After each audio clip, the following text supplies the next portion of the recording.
toca a mí en esta jornada es hablar acerca de las pruebas de sensibilidad antimicrobiana, la realización de las pruebas de sensibilidad antimicrobiana en el laboratorio del diagnóstico.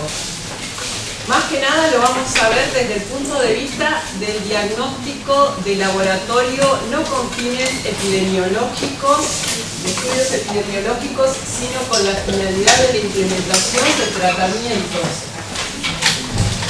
Ojalá que en algún momento solo digamos tratamientos terapéuticos y no profilácticos o metafilácticos o todas las variables que ahora tenemos en veterinaria. Voy a arrancar la presentación desde la última imagen de la última diapositiva que nos dejó Gabriela acerca de la OMS, qué se puede hacer, cómo podemos utilizar de forma responsable y prudente los antimicrobianos. Uno de las observaciones que acá decía, de las sugerencias, es que lo hagamos solo a través de una elección apropiada del agente antimicrobiano a partir de la experiencia clínica y la información del diagnóstico de laboratorio cuando sea posible. Nosotros tenemos que fomentar, como ya se ha dicho en otros momentos, en otras discusiones, la realización de las pruebas de laboratorio. Siempre. Nosotros, ya se acaba de mencionarse, por lo cual hay un montón de cosas que van a estar más, va a haber información superpuesta. Tenemos esto de los tratamientos empíricos, entonces nosotros ya tenemos la cajita con el tratamiento empírico para tal o cual cosa. Tal vez tenemos que empezar a setear nuestras cabezas para reservar el tratamiento empírico para aquellos casos que requieran la implementación del tratamiento empírico, pero como única línea. Entiendo yo, digo setear nuevamente la cabeza porque los que ya somos más 35, estuvimos bajo un paradigma de plan de estudio en el cual nos seteaban 35 años recibidos, decimos.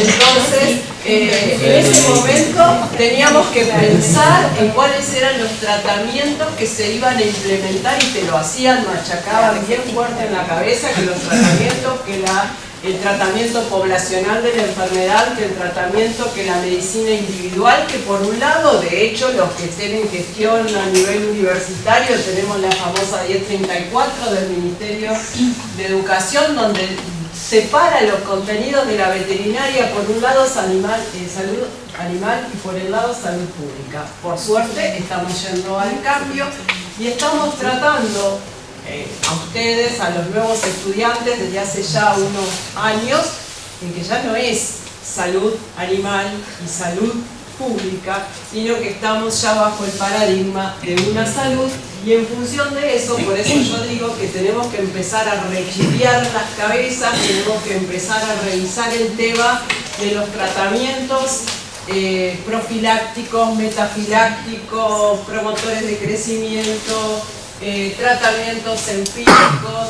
Acá ya han dado varios ejemplos de tratamientos empíricos, mucho que digamos yo no voy a ahondar, pero bueno, reservémoslo para el final.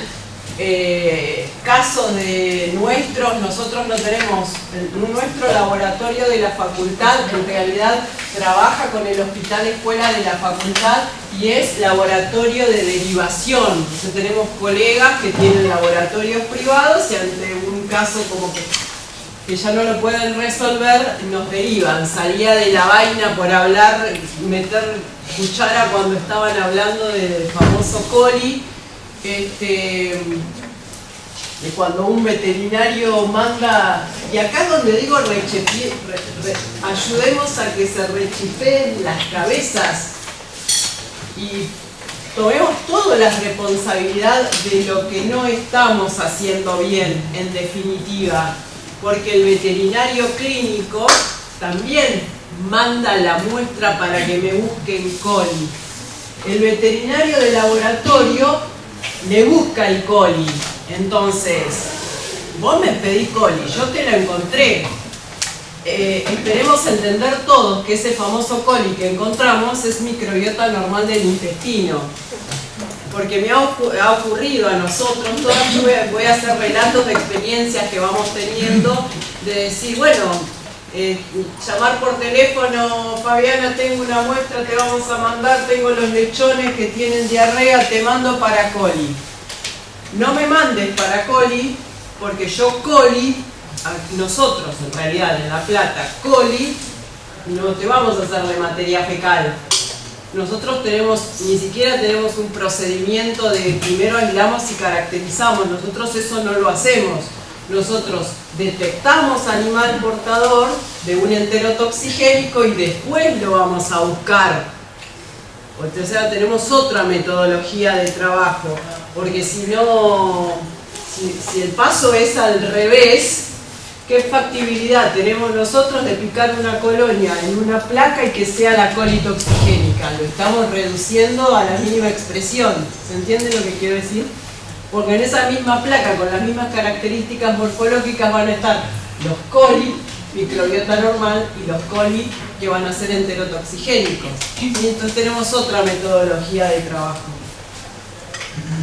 Y esa misma persona decía, no, yo quiero coli, buscame coli, qué sé yo, porque yo voy a ver si le doy el florfenicol, porque ya me dijeron que con el florfenicol, entonces era todo así como una gran merezunda de florfenicol, que es para respiratoria, que alguien me dijo que lo voy a dar, que me dijo el coli, que llegó al laboratorio y le mando a fulano, no, porque yo le mando a fulano y fulano me dice que tengo coli, entonces ya me hace el antibiograma.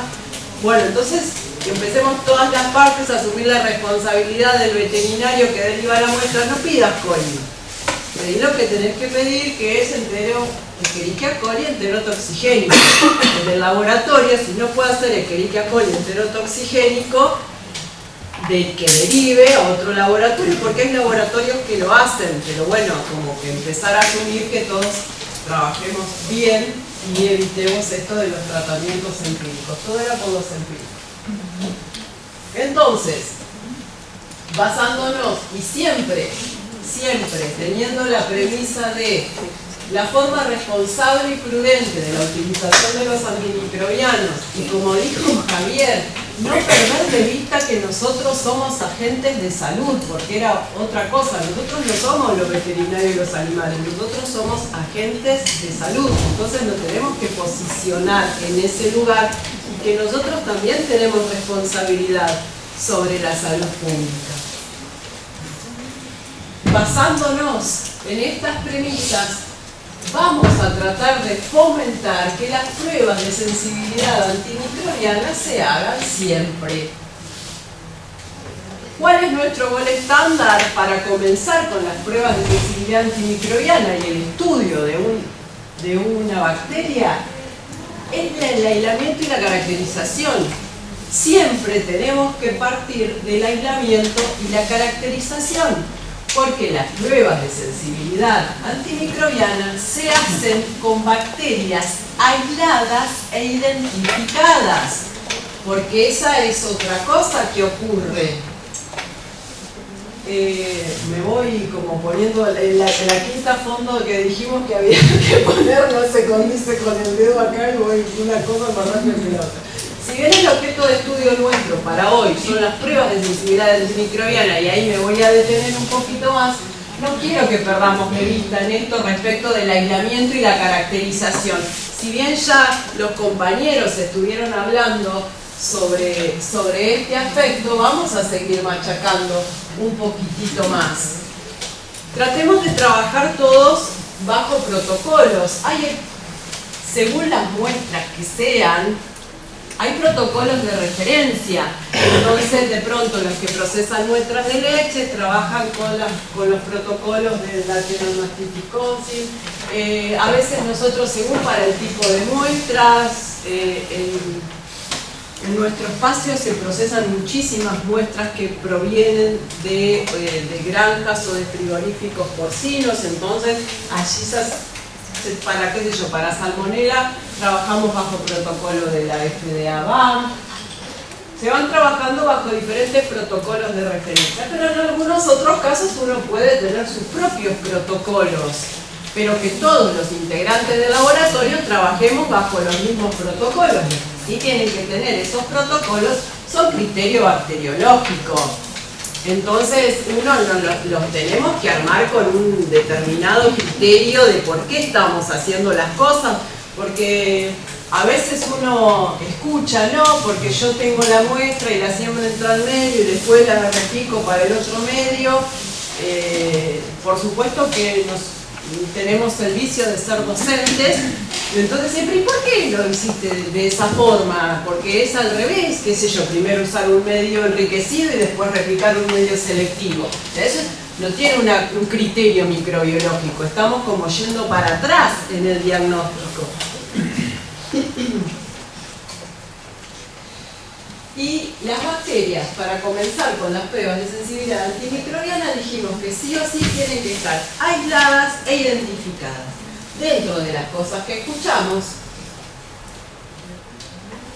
nos comentan que no, porque mandamos la muestra a tal lugar y en el informe nos dicen que se hicieron o nos mandan resultados de pruebas de sensibilidad antimicrobiana a cultivos primarios polibacterianos.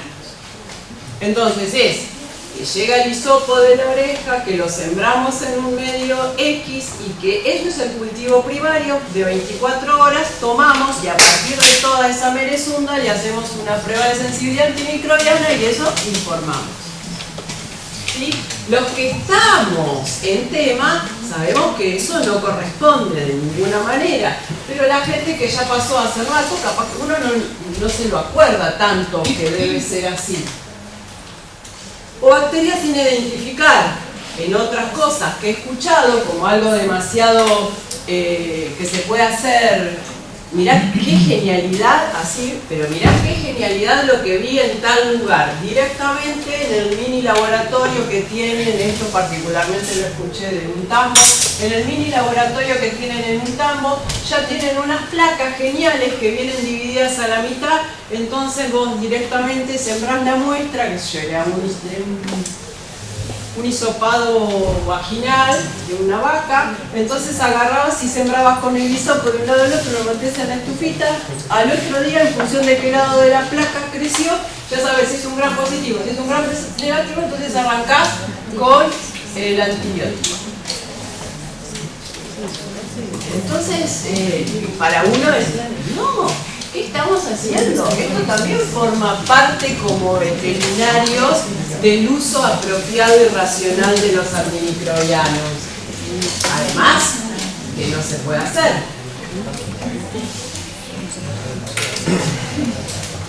Siempre.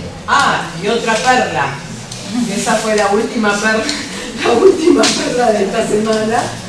En un libro de resúmenes de unas jornadas de actualización, había una publicación, un trabajo en realidad, que habían presentado un grupo de colegas que estaban haciendo un estudio sobre Staphylococcus aureus.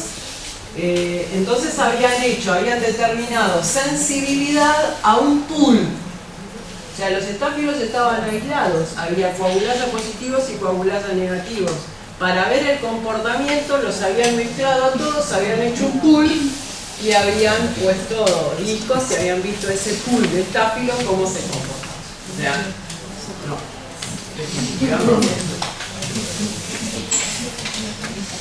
metidos directamente en las pruebas de sensibilidad antimicrobiana como finalidad principal, las pruebas de sensibilidad antimicrobiana las vamos a utilizar para seleccionar el antibiótico más apropiado para los intereses de bienestar del animal a tratar, garantizar buenas prácticas de tratamiento veterinario que tengan en cuenta los riesgos para la salud pública y la preservación del medio ambiente.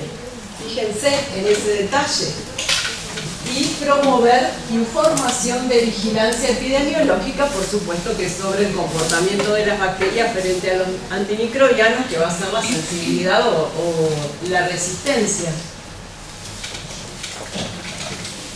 Estos dos ítems los remarco porque tienen relación con lo que estamos viendo del uso prudente y racional de los antimicrobianos. No es, me dijo fulanito que le mandemos clorfenicol porque fulano dijo que anda bárbaro, o lo que estaban diciendo recién de la nitrofurantoína, y que quede instalado como que la nitrofurantoína va a ser la droga de elección para todas las infecciones urinarias. Las pruebas de sensibilidad antimicrobiana son la herramienta más sensible para detectar la aparición de nuevos mecanismos de resistencia. Debido a que las pruebas de sensibilidad antimicrobiana nos tienen que garantizar la reproducibilidad de los datos entre laboratorios, y dado que ellas sirven para estimar la prevalencia de resistencia, es fundamental que trabajemos con metodología estandarizada. Sí o sí, todos tenemos que trabajar con metodología estandarizada. Después vamos a ver todas las variables que se ponen en juego para que nosotros podamos decir que tal bacteria es sensible o resistente a tal antibiótico. Y lo que tenemos que utilizar son criterios de interpretación apropiados de esos resultados también. Ya han nombrado también los colegas en las presentaciones previas que las dos grandes instituciones, así como reconocidas, que producen, que elaboran normas, es el CLSI, que es una institución que ya tiene 60 años, comenzó llamándose NSCLS, por lo cual hay gente que todavía sigue diciendo las normas del NSCLS. Cambió de nombre más o menos en el 2005, son americanos. Y después arrancaron los europeos. Ahora vamos a ver que de unas cuantas cosas que vamos a ver tenemos la versión americana y la versión europea, que en muchas cositas es justo al revés en algunas cosas. Básicamente estas instituciones describen o establecen normas que determinan metodología de trabajo. O sea, para vos poder decir que una bacteria es sensible o resistente a este antimicrobiano, lo vas a poder decir siempre y cuando sigas con este procedimiento. Porque si usas otro procedimiento, a ese resultado no va a ser verídico, va a ser erróneo. O sea, se establece la metodología. Se determinan los criterios de interpretación, que después vamos a ver, pero los criterios de interpretación es no más ni menos que esto: sensible, resistente, intermedio, no sensible. Se determinan los puntos de corte, que eso ya vamos a ver que es otro mundo. Los puntos de corte, que nos tenemos los puntos de corte clínicos, que son los que nosotros necesitamos, y después hay otros que se llaman puntos de corte epidemiológicos. Y se definen los parámetros, parámetros de control de calidad. Nosotros tenemos que estar todo el tiempo chequeando nuestra técnica con controles para saber que estamos trabajando correctamente. En líneas generales, como las grandes diferencias que hay entre el CLSI y el EUCAS, es que, por supuesto, esto lo saqué de información del EUCAS, por lo cual consulta. En el CLSI la industria es parte del proceso de toma de decisiones, mientras que en el EUCAS no, solamente se consultan, por lo cual podemos entender que puede llegar a tener un sesgo de información, ¿no? Lo del CLSI. En este caso las decisiones son por votación y en el EUCAS son por consenso. Porque la forma de trabajo es recopilación de trabajos de investigación que se ponen sobre la mesa entre grupos de expertos y en función del análisis de toda la información que hay, se llega al consenso, no es que ellos se ponen a trabajar sobre. El CLSI está financiado por miembros de la industria, instituciones gubernamentales, sociedades, laboratorios y por la venta de sus documentos. Todos los documentos del CLSI, hasta hace un tiempito, son pagos. A diferencia de los del EUCAS, que están los documentos financiados por otras organizaciones y comités, antes había más normas que dificultaban un poco más, porque teníamos las normas del CLSI, que en ese momento era el NSCLS, pero después tenían que, si veían la norma de los dinamarqueses, tenían la suya, que estaban los japoneses, que estaba otra, que eran las normas de Gran Bretaña. Había un montón de normas, ahora como que quedaron como estas dos más de referencia. En este caso el EUCAS, las normas son gratuitas y están en la página web. El CLSI, principalmente, las normas tienen puntos de corte clínicos. Hay algunos epidemiológicos, pero su fuerte son los puntos de corte clínicos. En cambio, EUCAS da puntos de corte el clínico, el epidemiológico y los que refieren para hacer trabajos de farmacodinámica, farmacocinética. En CAS tenemos que tener cuidado si decidimos ingresar y empezar a leer esas normas, por los puntos de corte epidemiológico. El criterio es otro, no es para la implementación de tratamientos para pacientes clínicos, sino que son estudios epidemiológicos de cómo está el comportamiento de las bacterias epidemiológicamente respecto de resistencia. Entonces se trabaja más a nivel de población, solamente se trabaja con concentración inhibitoria mínima. Las bacterias no se clasifican en resistente, intermedio o sensible, sino que se habla del tipo de bacterias, se llama tipo salvaje o wild type y no wild type. O sea, la verdad es que no hay problema. EUCAS todavía no tiene puntos de corte clínico para veterinaria, todavía esto, porque las dos organizaciones tienen comité para veterinaria.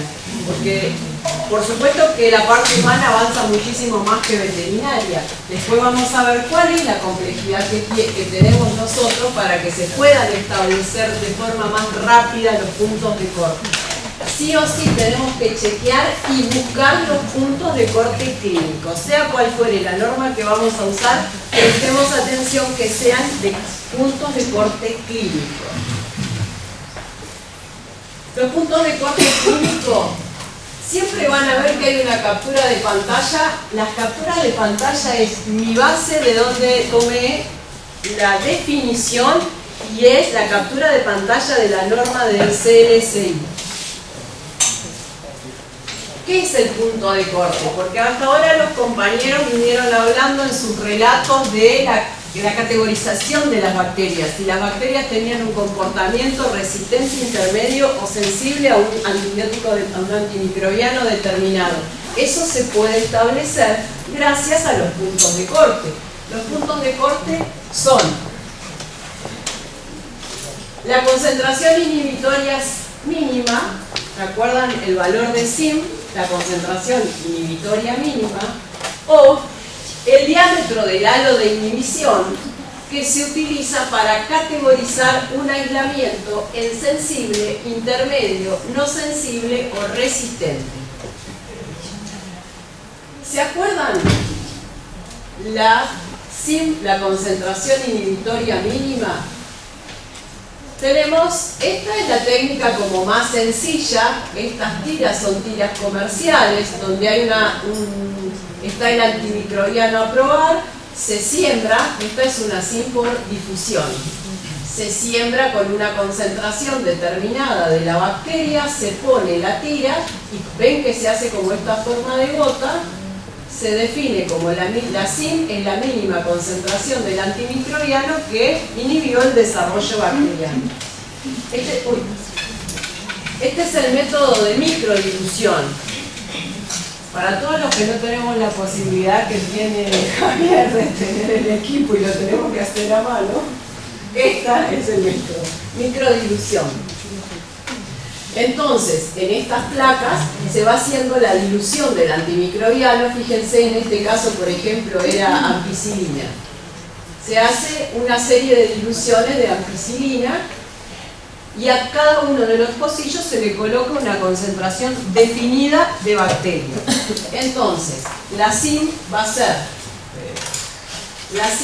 ser la mínima concentración del antimicrobiano que inhibió el desarrollo bacteriano, o sea, que es la que corresponde a este pocillo. ¿Sí? Habrá que chequear, qué sé yo, en función del rango que hicimos de diluciones donde cayó ese pocillo. Después ya vamos a ver cómo hacemos para definir el rango de diluciones. Y la de difusión, que es la tradicional. Esto es, como dijo Javier, una segunda placa de antimicrobiano. Esto es una Klebsiella de un animal que salió de una orina de un gato. Había dado que tenía como un fenotipo medio complicadito, entonces arrancamos con la segunda placa para ver si tenía presencia de beta-lactamasa. Y bueno, sí, tiene presencia de beta-lactamasa de efecto extendido. ¿Ves que acá hay un barrilito? Bueno, eso significa estos discos están puestos a una distancia determinada para poder determinar, valga la redundancia, fenotípicamente la presencia de estas beta-lactamasas. Entonces, en la SIM determinamos la concentración inhibitoria mínima y en el de difusión medimos el diámetro del halo de inhibición. Dijimos que en veterinaria es difícil establecer los puntos de corte clínico porque se llaman puntos de corte clínicos y específicos. Acá es la parte donde viene que Sergio lo va a decir. ¿Cuáles son las complicaciones que tenemos en veterinaria? Las distintas especies animales, principalmente. Los distintos grupos de bacterias. Esto en humanos, ahí es lo mismo, más o menos. Acá están puestos este grupo de bacterias, no porque sí, sino porque son las que están en la norma de bacterias más comunes de veterinaria. Arrancamos con enterobacterias, Staphylococcus, Streptococcus, Pseudomonas, Pasteurella multocida, Bordetella bronchiséptica, Actinobacillus, Pleuronemoniae y Haemophilus citonuso. Los antimicrobianos es otra de las variables que tenemos, que a veces no es por grupo de antimicrobianos, hay que hacerlo por antimicrobiano. El ciclo corporal, porque hay que pensar que esto lo multiplicamos todo por la cantidad de especies. Cada especie tiene que tener lo suyo. Piel, tejidos blandos, vías respiratorias, urinarios, genital, heridas, abscesos. Y la perlita del postre, que encima en veterinaria tenemos diferentes vías de administración, tenemos diferentes sistemas de producción y tenemos diferentes finalidad, dosificación, que si lo vamos a usar como preventivo, que si lo vamos a usar como tratamiento, que si vamos a usar para el agua, que si vamos a usar para el alimento, que si vamos a poner la dosis, qué dosis le vamos a poner. Todo esto genera que en veterinaria no se pueda avanzar rápidamente en la definición de los puntos de corte. ¿En qué se basan para definir los puntos de corte? Fíjense ustedes, en el valor de corte epidemiológico, en esa famosa SIM, en los puntos de corte farmacocinéticos farmacodinámicos y en la medida que fuera posible criterios clínicos, si es que ya hay información referida a la relación que hay entre los valores de SIM y la curación clínica de un paciente. Datos clínicos. Entonces hace la recopilación de toda esa información y en función de todo eso es que se determina los puntos de corte. Hay algo que ocurre, es que las bacterias van avanzando en resistencia y en muchas ocasiones, cuando si uno no tiene el hábito, como decía Javier, de ver bibliografía, de llegar a consensos y demás, uno lee el prospecto del antibiótico que se compró y quedó recontra viejo, porque la industria farmacéutica no actualiza ese valor de dosificación en función a cómo movió el punto de corte de la SIM. O sea, la bacteria se hizo resistente, nosotros estamos trabajando con las indicaciones que corresponden, por eso ya quedó viejo. ¿Sí? Porque el laboratorio eso no lo actualizó, que es algo que ocurre también. Son tantas las variables que se tienen en cuenta para determinar el punto de corte clínico de un antimicrobiano, que es por eso que se consideran estos puntos de corte clínicos grandes predictores de los resultados clínicos de la implementación de un tratamiento. Dijimos que otra de las funciones que tienen estos comités es determinar los criterios de interpretación. Dijimos que los criterios de interpretación es decir si una bacteria es sensible, intermedia, resistente o no sensible a un determinado antimicrobiano. ¿Cómo definimos a las bacterias sensibles? Es la categoría que está definida por el punto de corte clínico, que implica que los aislamientos con una SIM igual o menor y un halo de inhibición igual o mayor al punto clínico S es inhibida usualmente por las concentraciones alcanzadas del agente antimicrobiano cuando se usa a la dosis recomendada para tratar en el sitio de infección, lo que resulta la probable o la casi segura eficacia clínica del tratamiento. ¿Cuál es la categoría intermedia? Esta puede llegar a ser como más compleja. Acá ya no tenemos un punto de corte, sino que es un rango. Fíjense que acá ya lo manejamos con un rango de unidad. Es una categoría definida por el punto de corte clínico que incluye aislamientos con SIM o diámetro de halo de inhibición dentro del rango intermedio. La infección causada por una bacteria intermedia puede tratarse adecuadamente en localizaciones anatómicas donde los fármacos se concentran fisiológicamente o cuando se pueda usar una alta dosis del mismo. Lo que pasa es que con esto hay que tener cuidado, porque a veces por más que uno aumente descomunalmente la cantidad de fármacos, según la cinética del fármaco, si no llega, no llega, por más que le demos un montón, no llega. Y en este caso particular se considera que el efecto terapéutico es incierto. Las bacterias resistentes son aislamientos con SIM igual o superior y diámetro de halo de inhibición igual o inferior al punto de corte clínico resistente. Acá. No son inhibidas por las concentraciones definidas del antimicrobiano con los programas de dosificación previstos. Son bacterias con mecanismos de resistencia seguramente, y la eficacia clínica del antimicrobiano frente a las bacterias no se ha demostrado de manera confiable en bacterias con fenotipo similar a esas. Y la última categoría son las no sensibles.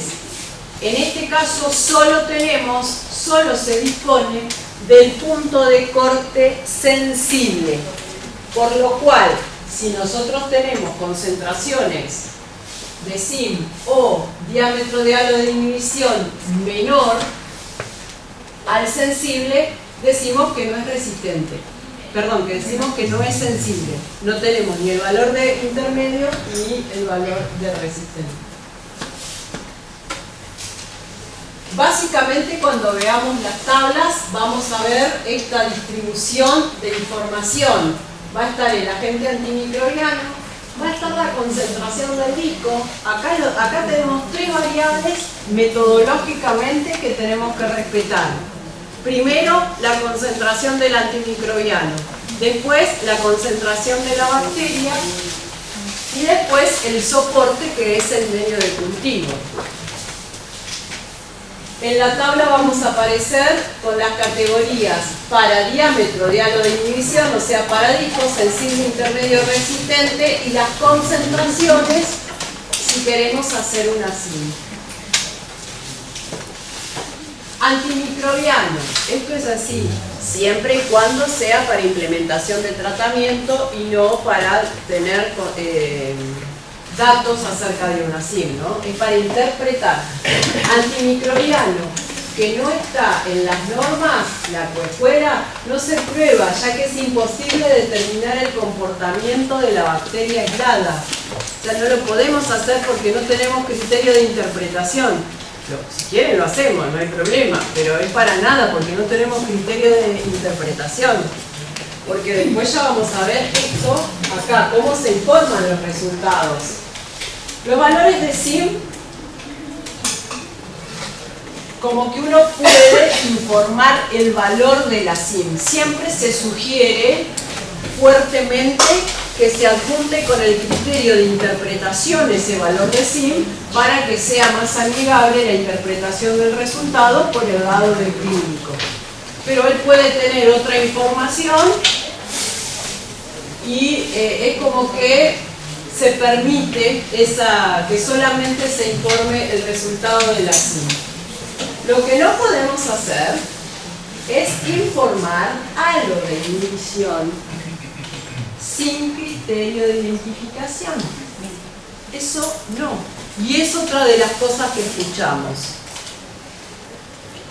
Más adelante vamos a ver que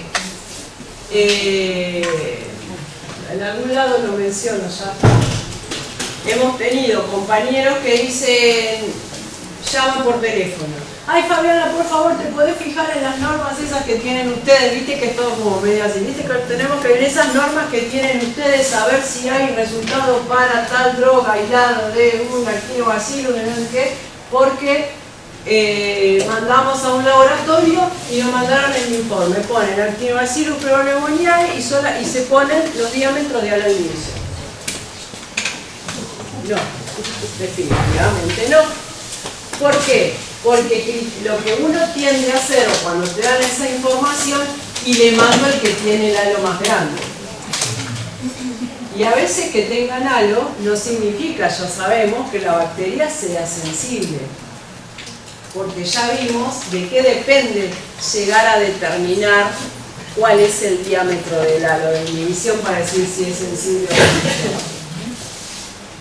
Ni hablar que en alguna ocasión alguno de esos informes vino con el diámetro del halo de inhibición del cloranfenicol para tratamiento de Actinobacillus pneumoniae.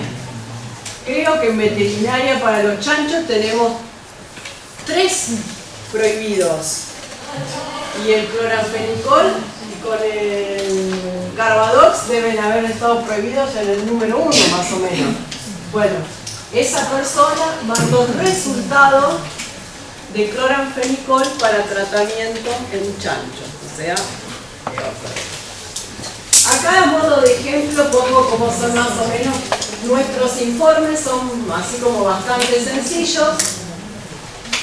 Le ponemos cuál es el criterio de que nosotros usamos estas normas para la interpretación de los resultados y le ponemos como para empezar a fomentar esto de la formación también de los profesionales clínicos, porque no tienen que por qué saberlo, si la bacteria tiene resistencia una resistencia intrínseca al antibiótico. Entonces, ¿por qué no lo probamos? Sí, no lo probamos porque esta bacteria es naturalmente resistente. No lo vamos a probar, ¿sí? Pero bueno, se informa para que sepan, porque no lo probamos, no es que no lo probamos porque sí, pero vos tampoco lo des porque sí, porque el tratamiento no va a ser exitoso. Y acá, ya que todos estuvimos hablando de las resistencias intrínsecas, en las normas también están las tablas donde están mencionados los diferentes agentes. Esto se lo hice, no son todos. Les puse las enterobacterias, que en líneas generales son las que más aislamos. Escherichia coli y Salmonella, fíjense, Escherichia coli en línea que no reporta, o sea, no tiene resistencias intrínsecas, no tiene resistencias naturales. Todo lo que nosotros, cada vez que aislemos un coli resistente, es una resistencia adquirida. En el caso de Salmonella y Shigella tampoco tienen resistencias intrínsecas. En alguna ocasión lo que ocurría con Escherichia coli era que especialmente en laboratorios de medicina humana, porque era así como una práctica que nos han enseñado en el Malgrana ya lejos de hace tiempo, que se ponía en el antibiograma para Escherichia coli un disco de cefoxitina, porque es naturalmente sensible y no tenían esa resistencia a cefoxitina. Entonces era como una especie de control de identificación. Ahora no, porque nosotros, y especialmente en los cerdos, el aislamiento de coli de origen porcino, el tema que tenemos es que como consecuencia de la utilización de ceftiofur, tenemos la aparición de una resistencia a beta-lactamasas que comparten el mecanismo de resistencia con la cefoxitina. Entonces, es frecuente que eso ocurra. O sea, no se puede hacer más, al menos en aislamientos de origen animal, para lo que se usa el ceftiofur, usar esa técnica como corroboración de identificación. Fíjense ustedes, estos son no fermentadores. Fíjense ustedes la resistencia. Hoy Javier mencionó que habían aislado una Burkholderia cepacia. Fíjense ustedes la resistencia natural que tiene esta bacteria. Fíjense ustedes que terapéuticamente las chances que quedan de tratamiento son muy pocas. Encima la tuya había dado TMS resistente también. O sea que las chances terapéuticas es un carbapenem, meropenem y la tigecyclina con las tetraciclinas. ¿Sí? La tetraciclina nosotros la usamos a pasto en veterinaria, y por otro comentario que he hecho con los compañeros, yo siempre invariablemente voy a referir a aislamiento de origen porcino, especialmente Escherichia coli, porque es donde más experiencia tengo, que más trabajo. Es rarísimo aislar un coli que no sea resistente a ampicilina y a tetraciclina. El 99% de los colis de cerdos son resistentes a ampicilina y a tetraciclina. Fíjense ustedes el motivo. ¿Esto es a efectos de qué? Nosotros sabemos que Acinetobacter, Pseudomonas, Burkholderia son los principales patógenos que nosotros podemos asociar con enfermedades intrahospitalarias, patógenos multiresistentes. Son para los cuales debemos reservar la utilización de los antimicrobianos, los pocos antimicrobianos, para los cuales ellas son sensibles. Ahí es que se forma este famoso criterio de clasificación de los antimicrobianos de la OMS. Entonces, con diferentes, después lo vamos a ver más adelante, con diferentes niveles de prioridad. Pero esto es para que vean ustedes más o menos de dónde salen. Nosotros ya de por sí son bacterias con una resistencia intrínseca brutal. Encima adquieren mecanismos de resistencia, por lo cual cada vez se reduce más la posibilidad de tratamiento. Metodológicamente también las normas, hay tablas, por ejemplo, hay una tabla para enterobacteria, otra tabla para estáfilo, otra para estrepto, otra para pasteurella, otra para actinobacillus, pseudomonas. Cada vez que comienza una tabla, esta es en la norma, vendría a ser la accesible, que ahora tenemos de acceso gratuito. No es la norma madre que está todo explicado con detalle, esa es, hay que pagarla.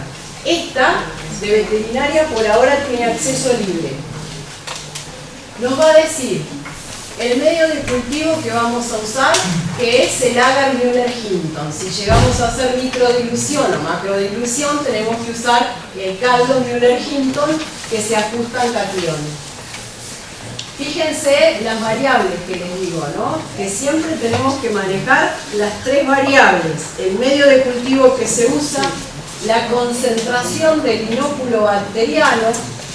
Fíjense, el inóculo tiene que tener una turbidez semejante al tubo 0,5 de la escala de McFarland. Esto quiere decir que es más o menos 1,5 por 10 a la 8 unidades formadoras de colonia por mililitro. Y las condiciones de incubación: temperatura y tiempo. Este es otro detalle que también tenemos que tener en cuenta, que no es que nosotros agarramos una placa y les mandamos disco y vamos poniendo los discos.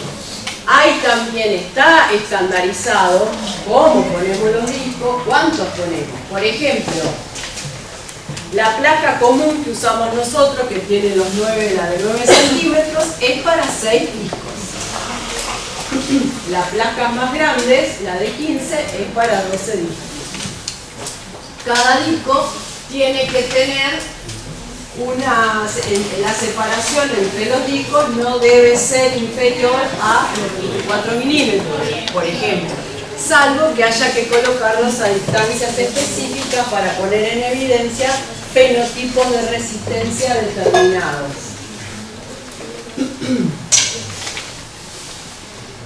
Esto es lo que tenemos que hacer. Tampoco vamos a decir una cosa por otra, y a veces uno los acomoda de tal manera que si sabe más o menos cómo se va a comportar el fenotipo, de pronto en el centro de la placa se pone un disco que ya se sabe que el antimicrobiano no difunde mucho, como puede ser la pentamicina, como puede ser la polifila, ahora ya no se prueba más, como puede ser la micacina, son antibióticos que difunden poco con halo chico, entonces uno lo pone ahí y bueno, y ahí tenés uno más aparte, no interfiere con los demás. Bueno, esa sería el que me permite, el permitido. Así es como se ve la tabla. Fíjense ustedes que vamos a tener la especie animal, el sitio, por ejemplo, ampicilina. Esto es la tabla de enterobacterias. El aislamiento es Escherichia coli. Queremos probar ampicilina,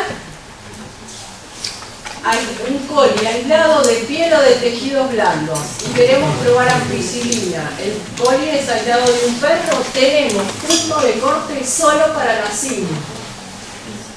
No tenemos punto de corte para disco. En estos casos, lo que está permitido hacer cuando al menos está el punto de corte de la cinta, está permitido usar discos y leerlo, y leer la norma humana. En este caso particular, cuando ya toda la información está en gris, quiere decir que los datos son de humana y no son de veterinaria. Acá tenemos otra. Yo para que vean cómo está la información separada por especie. Esto, por ejemplo, fluoroquinolonas. Tenemos perro, gato, caballo, aves y los distintos antimicrobianos. En este caso la vergo, otras quinolonas. Acá tenemos la concentración. Tenemos que probar discos de 10, discos de 5. Esto tenemos que tener cuidado. Porque a veces, para determinados fenotipos vienen discos de alta carga, pero es para determinados fenotipos, para poner en evidencia determinado fenotipo de resistencia. Entonces cuando compramos los discos tenemos que ver que sean los discos que tienen esa carga. ¿sí? La carga que dice acá, la del punto de corte.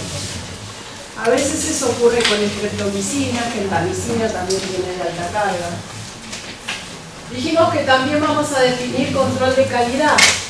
En las tablas nos van a indicar los controles de calidad. Nosotros periódicamente a todo al medio de cultivo, o sea, al Müller Hinton y a los discos y a las drogas, tenemos que definir una periodicidad para hacer control de calidad.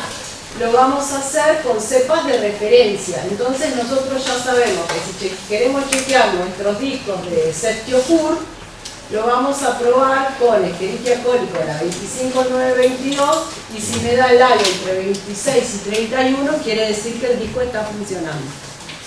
¿Sí? Si no tendremos que ver, por supuesto que el inóculo tiene que ser el A05 de McFarland, por supuesto que tenemos que tener el vidrio de filtro fresco, por supuesto que tiene que tener los 4 milímetros de diámetro, o sea, vamos chequeando las variables de a una, ¿no? Y ahora llega el lío, porque llega el antibiograma. Nosotros tenemos que decidir cómo vamos a hacer el antibiograma. Y tenemos un montón de información, que el EUCAS, que el CNSI, que la difusión, que el diálogo de inhibición, que esto, que aquello, y ahí son todas las variables. El veterinario que nos dice, probame tal cosa, probame neomicina con la coli. Probame neomicina porque la neomicina estaba andando bien con la coli. No te voy a probar la neomicina porque no tenemos punto de corte para la neomicina, para coli. Entonces no lo podemos hacer. Y entonces, ¿qué podemos hacer? Y entonces vamos a ver qué entre lo que tenemos que hacer y lo que nos piden, qué es lo que podemos hacer, a dónde, hasta dónde podemos llegar. Nosotros en el laboratorio nuestro, metodológicamente, nos basamos en las normas del CNSI. Las normas para veterinaria originalmente es esta, la BED 01, que esta vendría a ser como la norma madre donde está todo el procedimiento con detalle. Después empieza a aparecer la 8 y en la 8 lo que nos empiezan a mandar son las tablas con actualizaciones de los puntos de corte. Esta, la 8, es la que hoy por hoy tiene acceso libre. Yo creo, pero es solamente una opinión personal, que como el EUCAS estaba subiendo mucha norma libre, el CNSI liberó dos, que es la de humanos y es esta de veterinaria, que son las tablas de actualización. Tampoco es que se pueden imprimir, ya vamos a ver, uno los va mirando en pantalla rápido. Después está la BED 06, esta es para organismos fastidiosos. Fíjense, acá tenemos actinomycetes, tenemos anaerobios, tenemos bacillus, Brachyphylla dysenteriae, Campylobacter, Corynebacterium, Erysipelotrix, Helicobacter, Listeria, otro grupo de bacterias más fastidiosas, pero acá no tenemos puntos de corte por difusión, son solo por puntos de corte para sí. Otra cosa que tiene el CNSI, que sí tiene ingreso libre, son tablas de corrección o de actualización. Entonces uno se mete y, por ejemplo, en esta, que era la 6, menciona cuál es la corrección, y la corrección es para el Gallibacterium con los betalactámicos y que modificaron el tema este de lo intermedio. Pero eso es otra cosa que decía Javier, que continuamente hay que ingresar y ver las actualizaciones, porque esto lo van subiendo continuamente, las actualizaciones de consenso. Fíjense, hay correcciones para un montón de normas. Esta es la que abrimos recién, fíjense que es de octubre de 2019. Esta, la MCN de humanos, ya tiene una corrección de 2020. ¿Sí? Continuamente se van actualizando. Acá les hago una captura de pantalla de todas las que tenemos de veterinaria, que son un montón y son las actualizaciones, y para que tengan una idea de lo que cuesta. Fíjense, $180.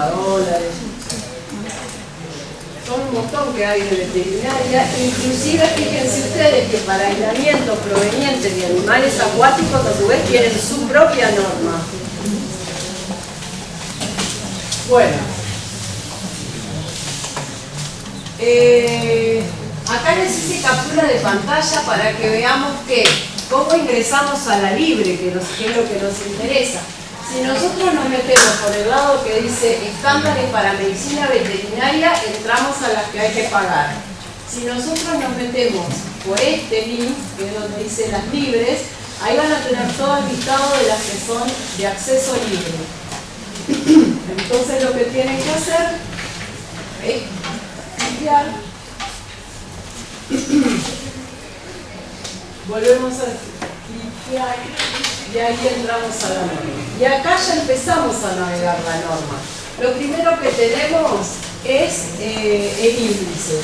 Y fíjense ustedes que la primer tabla de la norma nos va a describir lo que hemos venido hoy a trabajar todos nosotros en la instancia del taller de la tarde. Y es intentar llegar a un consenso de categorización de los antimicrobianos. Por especie, poner nuestras líneas o en qué nivel de implementación lo vamos a usar. Si lo vamos a usar de rutina, cuáles vamos a usar en la rutina, en primera línea, cuáles vamos a hacer que sean de prueba selectiva. ¿Sí? Es lo primero que menciona la norma. Los agentes antimicrobianos que deberían considerarse para el chequeo de rutina en los laboratorios de microbiología. Después tienen, como para que uno no tenga que leerse cada vez todas las normas, figuran ya cuáles son las modificaciones que tienen respecto de normas anteriores. Entonces uno lee el resumen y ya sabe qué es lo que se modificó. Después tienen el listado de antibióticos que tienen punto de corte específico para veterinaria. A medida que se van incorporando, los van incluyendo. Por ejemplo, específicos para veterinaria y para especie y para, por ejemplo, tejidos blandos y urinario.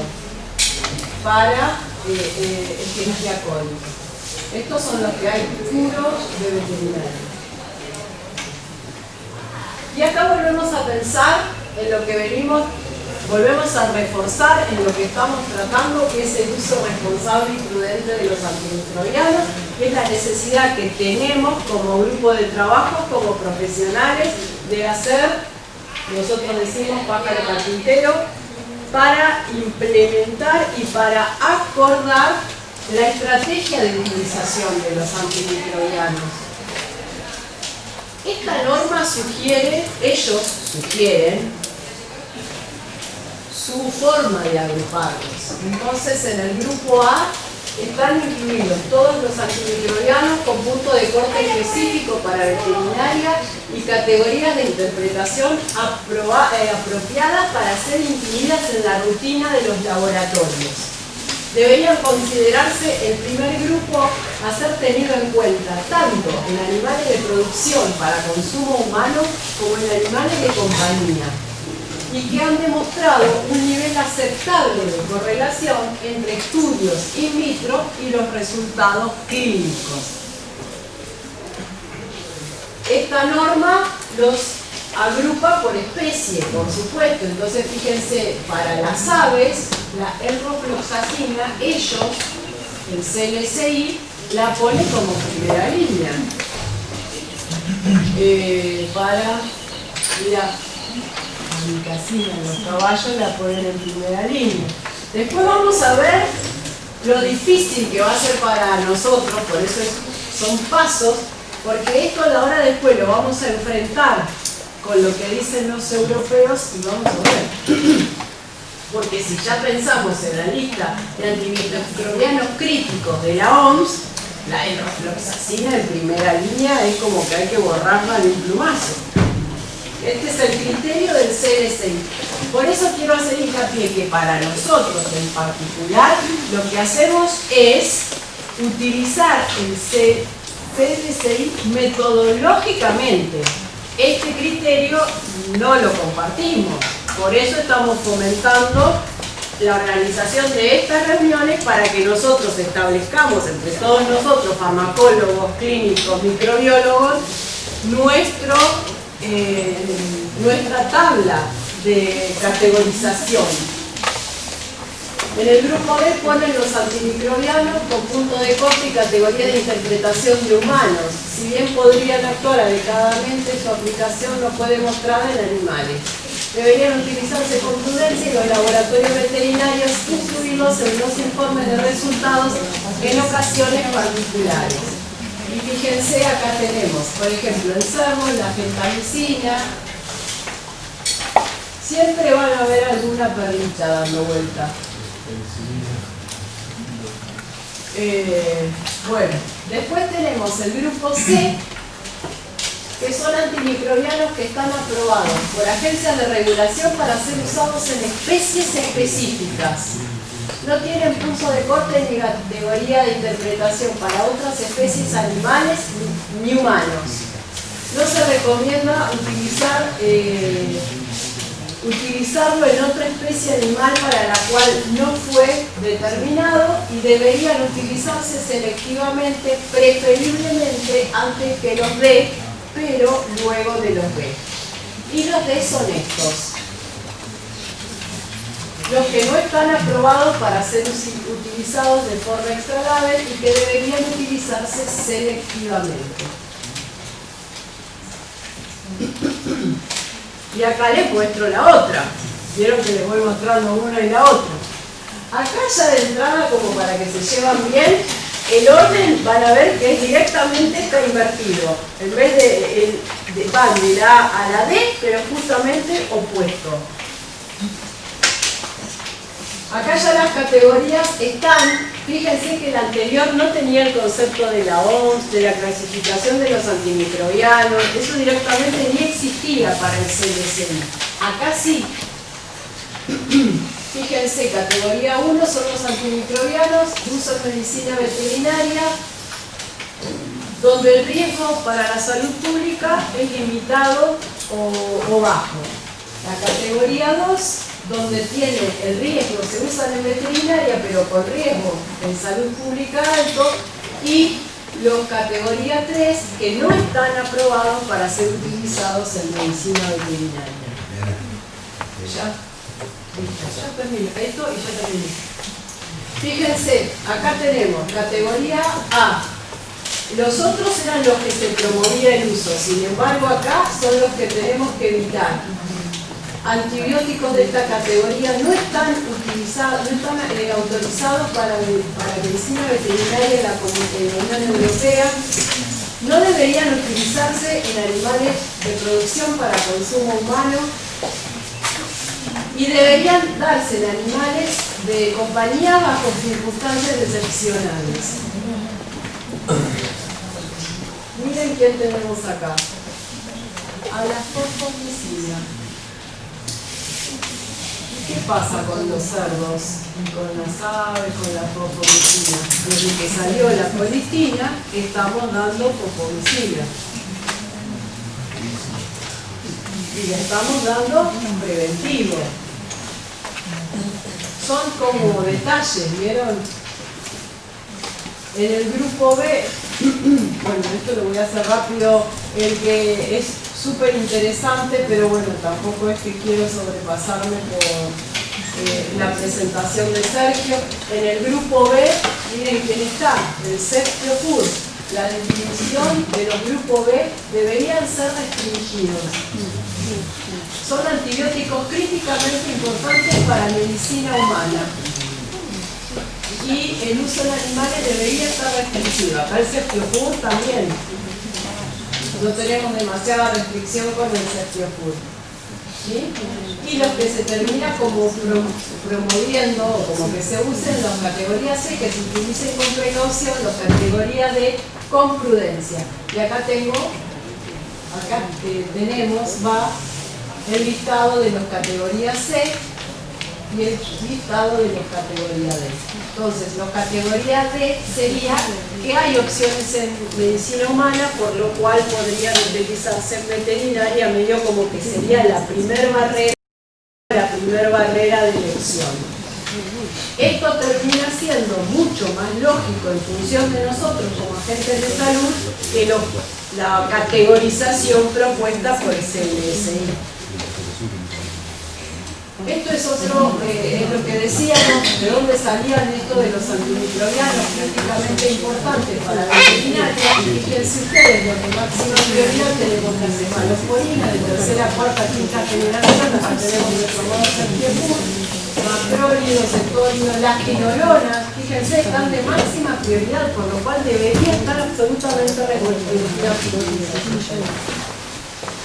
Y no nos vamos a meter para que no seguir ocupando espacio, pero a su vez tenemos la categorización de los antimicrobianos para medicina veterinaria, importancia crítica y demás. Sigamos pensando entonces, nosotros volvemos a nuestra diapo principal y tratemos de ser responsables y prudentes en el uso de antimicrobianos y que este sea como el puntapié inicial para comenzar a reunirnos para acordar estas categorías de utilización de antimicrobianos en los diferentes sistemas de producción y en animales de compañía. Bueno,